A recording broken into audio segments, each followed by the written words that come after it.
Bonjour et bienvenue sur ce mini tutoriel consacré à l'initiative et à la gestion de l'initiative sur Roll20. La dernière fois, nous avons vu comment aligner une battle map avec la grille de Roll20, puis nous avons vu comment créer des personnages joueurs, des personnages non joueurs, puis nous avons vu le fonctionnement des tokens, et maintenant, ce dont nous avons besoin pour commencer un fight, c'est l'initiative. Donc comment se crée l'initiative dans Roll20? Il y a, avant toute rencontre, vous devez ouvrir ce qu'on appelle l'ordre des tours que l'on trouve ici. Vous cliquez et s'ouvre un petit panneau sur la gauche de votre écran qui s'appelle Ordre des tours et dans lequel va s'ajouter l'initiative au fur et à mesure des jets des joueurs et des PNJ. Cet ordre des tours est destiné à gérer l'initiative telle qu'on la connaît sur Donjons et Dragons, Chroniques oubliées, quand il s'agit d'un jet de dés. Évidemment, quand vous avez une gestion d'initiative, comme dans Feng Shui ou 7ème mer, où il s'agit de positionner l'initiative sur des cartes ou sur des cases, évidemment, là, ça ne fonctionne pas. Mais nous sommes sur un système ici, Chroniques oubliées, donc ça marche très bien.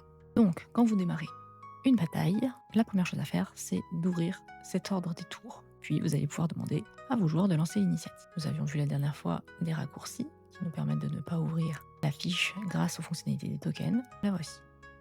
En général, pour lancer l'initiative, il faut cliquer sur le token puis lancer l'initiative. Vous voyez que l'initiative apparaît dans le chat et est répercutée directement dans la tour, dans l'ordre des tours. Faites attention, vos joueurs ont la main sur leur initiative dans cet ordre des tours. C'est-à-dire qu'ils peuvent le modifier à volonté et écrire absolument n'importe quoi. Je n'ai pas trouvé le moyen de bloquer cette fonctionnalité. Si vous la connaissez, je la veux parce que certains de mes joueurs me font quelques petites surprises de temps en temps. Vous, en tant que maître de jeu, vous allez aussi tirer l'initiative. Donc je vais tirer l'initiative de mes zombies. Vous remarquerez que je le fais pour chaque zombie individuellement, mais je pourrais choisir de faire jouer mes zombies tous en même temps. Et là, c'est vraiment pour vous montrer comment cela fonctionne.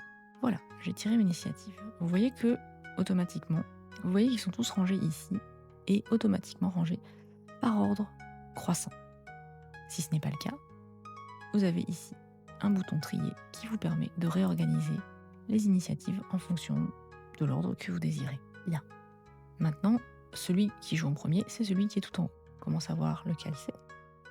Un simple survol sur le nom du personnage dans l'ordre des tours vous permet de surligner le personnage qui va jouer. Donc c'est assez pratique. Là, je sais que c'est à ce zombie de jouer. Je vais le faire jouer, il va s'approcher, etc. Il va taper, etc. Je veux que ça soit au suivant.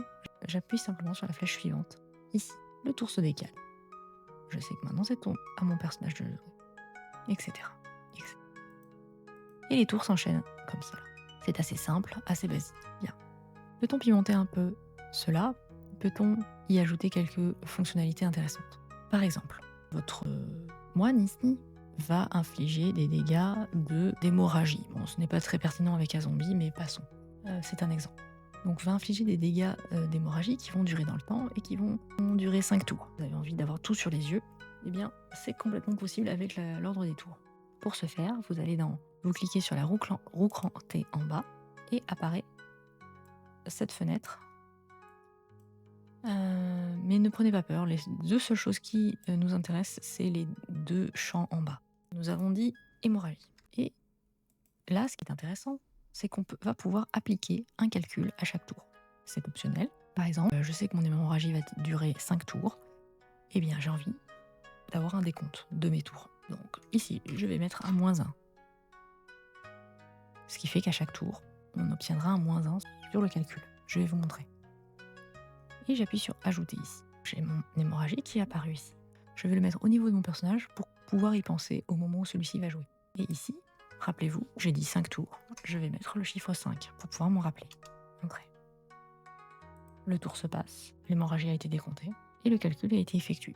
J'ai ajouté -1 au chiffre qui est ici. Le tour se passe, mon hémorragie est comptée, elle passe à 3. Donc, vous allez pouvoir, grâce à ce petit calcul que l'on ajoute, suivre plusieurs choses. Vous allez pouvoir suivre par exemple un compte à rebours, Si vous savez que votre bateau coule dans 10 tours, vous allez pouvoir mettre un compte à rebours. Vous pouvez partir de 0 et ajouter au fur et à mesure. Si vous avez une course-poursuite, si vous avez des dégâts dans le temps, voire même un sort qui est lancé avec une durée limitée, vous allez pouvoir, comme cela, traquer le nombre de tours de vos sorts. Par exemple, un sort de hâte qui va durer 5 ou 6 rounds, vous pouvez ici vérifier si le sort est encore actif ou pas. À la fin de votre combat, n'oubliez pas de nettoyer votre tour, votre ordre des tours, en cliquant encore une fois sur l'ordre, sur la roue crantée. Et vous pouvez faire effacer tous les tours de la liste. Voilà, j'espère que ce petit mini tuto vous aura été un tout petit peu utile. Je vous dis à la semaine prochaine pour d'autres astuces.